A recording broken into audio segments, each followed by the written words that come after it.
1 Kings. Chapter 17.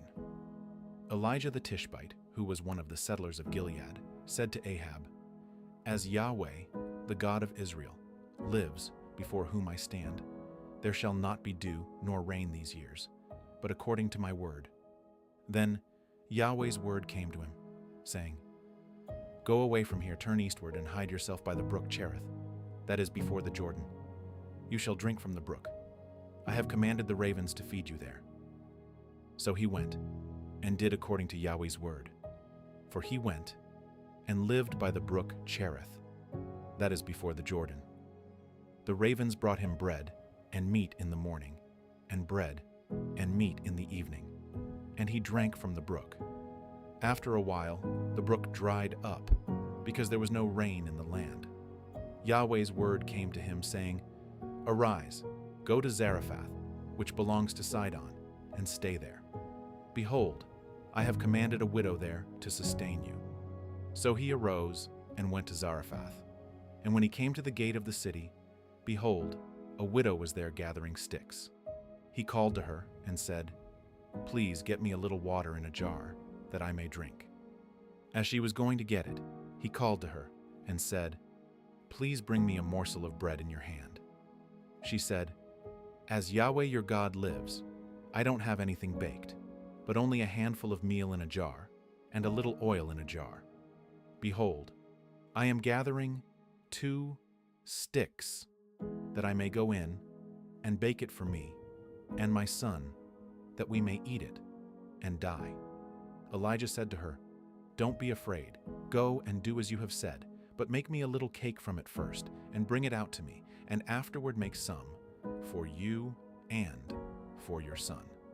For Yahweh, the God of Israel, says, the jar of meal will not run out, and the jar of oil will not fail, until the day that Yahweh sends rain on the earth."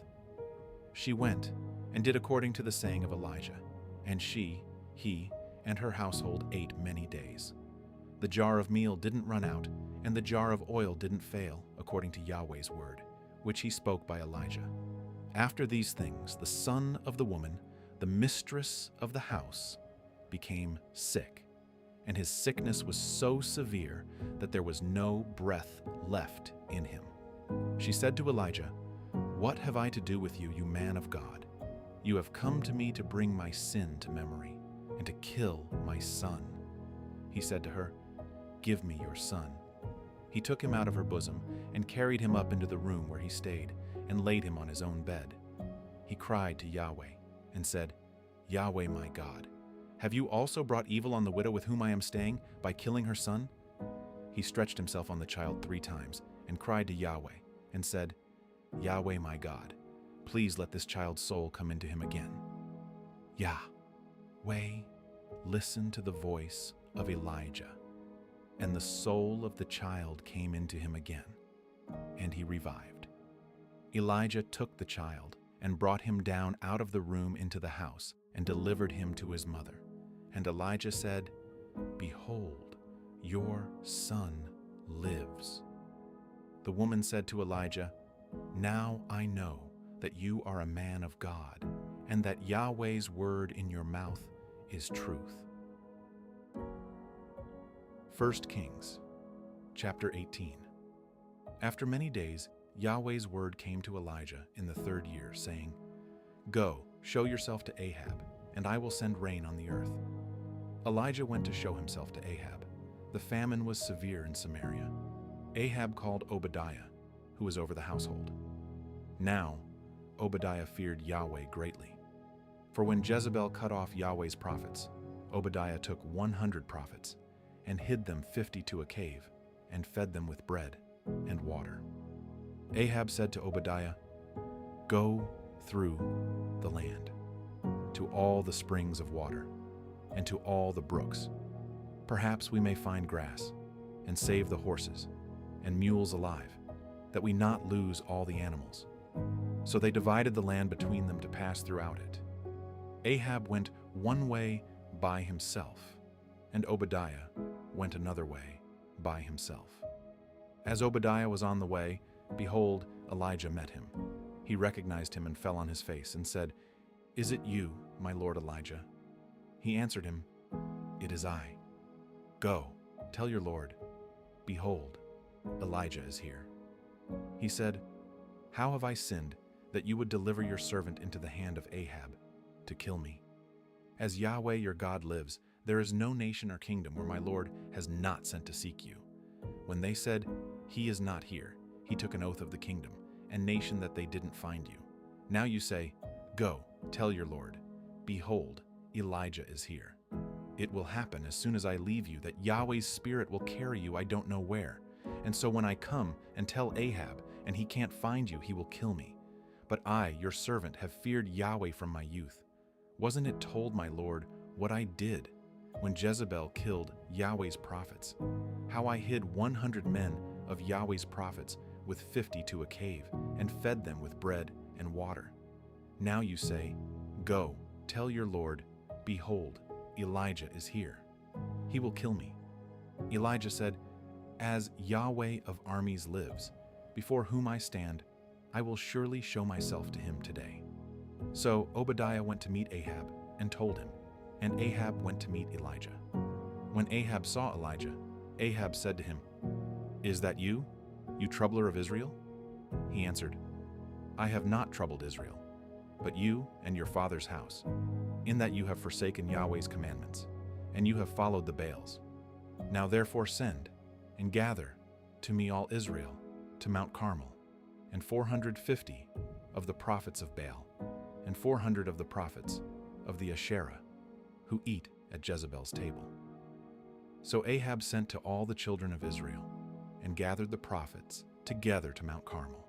Elijah came near to all the people and said, "How long will you waver between the two sides? If Yahweh is God, follow him, but if Baal, then follow him." The people didn't say a word.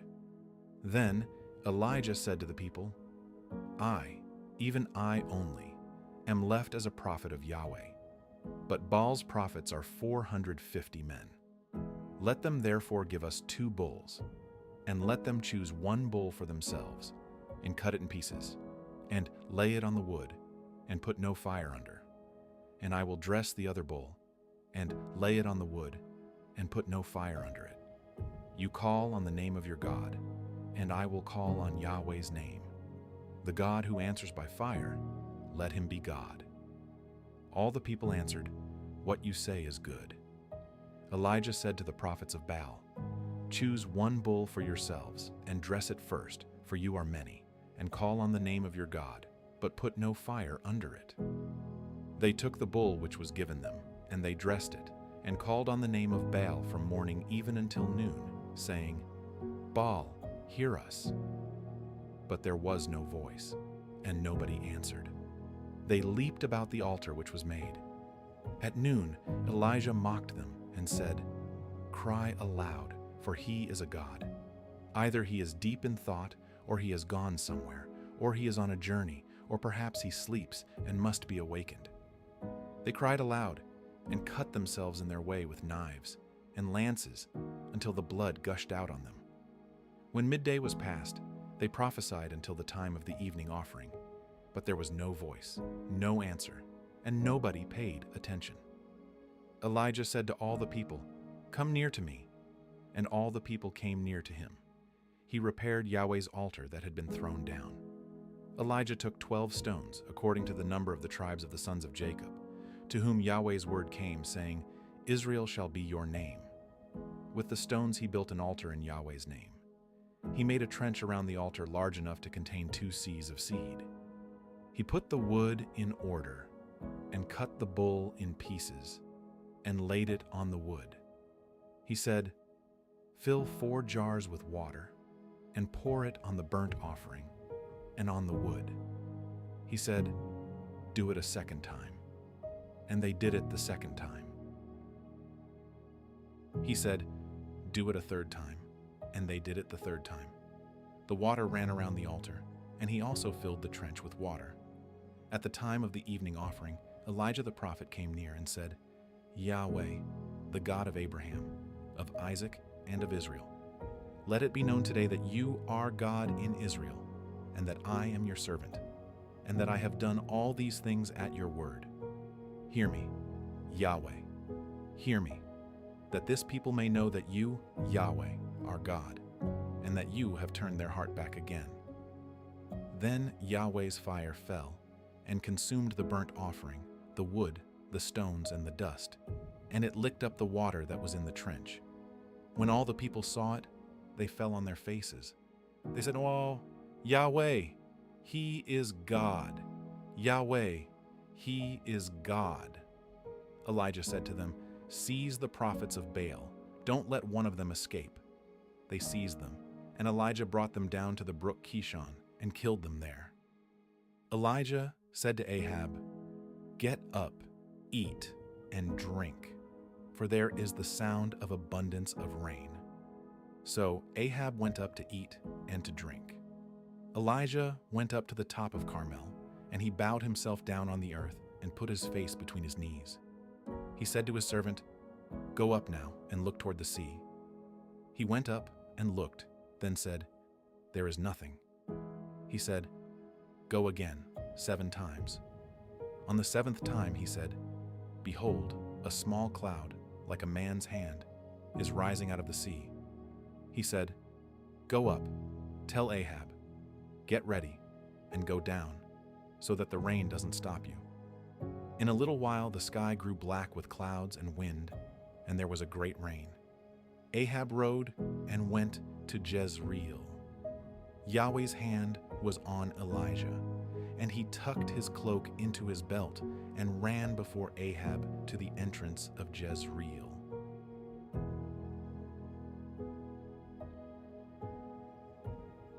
First Kings, chapter 19. Ahab told Jezebel all that Elijah had done and how he had killed all the prophets with the sword. Then Jezebel sent a messenger to Elijah, saying, "So let the gods do to me, and more also, if I don't make your life as the life of one of them by tomorrow about this time." When he saw that, he arose and ran for his life and came to Beersheba, which belongs to Judah, and left his servant there. But he himself went a day's journey into the wilderness, and came and sat down under a juniper tree. Then he requested for himself that he might die, and said, "It is enough. Now, O Yahweh, take away my life, for I am not better than my fathers." He lay down and slept under a juniper tree. And, behold, an angel touched him, and said to him, "Arise, and eat." He looked, and behold, there was at his head a cake baked on the coals and a jar of water. He ate and drank and lay down again. Yahweh's angel came again the 2nd time, and touched him, and said, "Arise and eat, because the journey is too great for you." He arose and ate and drank, and went in the strength of that food 40 days and 40 nights to Horeb, God's mountain. He came to a cave there and camped there, and behold, Yahweh's word came to him, and he said to him, "What are you doing here, Elijah?" He said, "I have been very jealous for Yahweh, the God of armies, for the children of Israel have forsaken your covenant, thrown down your altars, and killed your prophets with the sword. I, even I only, am left, and they seek my life to take it away." He said, "Go out and stand on the mountain before Yahweh." Behold, Yahweh passed by, and a great and strong wind tore the mountains and broke in pieces the rocks before Yahweh. But Yahweh was not in the wind. After the wind there was an earthquake, but Yahweh was not in the earthquake. After the earthquake a fire passed, but Yahweh was not in the fire. After the fire there was a still, small voice. When Elijah heard it, he wrapped his face in his mantle, went out, and stood in the entrance of the cave. Behold, a voice came to him and said, "What are you doing here, Elijah?" He said, "I have been very jealous for Yahweh, the God of armies, for the children of Israel have forsaken your covenant, thrown down your altars, and killed your prophets with the sword. I, even I only, am left, and they seek my life to take it away." Yahweh said to him, "Go, return on your way to the wilderness of Damascus. When you arrive, anoint Hazael to to be king over Syria. Anoint Jehu, the son of Nimshi, to be king over Israel. And anoint Elisha, the son of Shaphat of Abel-Meholah, to be prophet in your place. He who escapes from the sword of Hazael, Jehu will kill. And he who escapes from the sword of Jehu, Elisha will kill. Yet I reserved 7,000 in Israel, all the knees of which have not bowed to Baal, and every mouth that has not kissed him. So he departed from there and found Elisha the son of Shaphat, who was plowing with 12 yoke of oxen before him, and he with the 12th. Elijah went over to him and put his mantle on him. Elisha left the oxen and ran after Elijah and said, "Let me please kiss my father and my mother, and then I will follow you." He said to him, "Go back again, for what have I done to you?" He returned from following him and took the yoke of oxen, killed them, and boiled their meat with the oxen's equipment, and gave to the people, and they ate. Then he arose and went after Elijah and served him.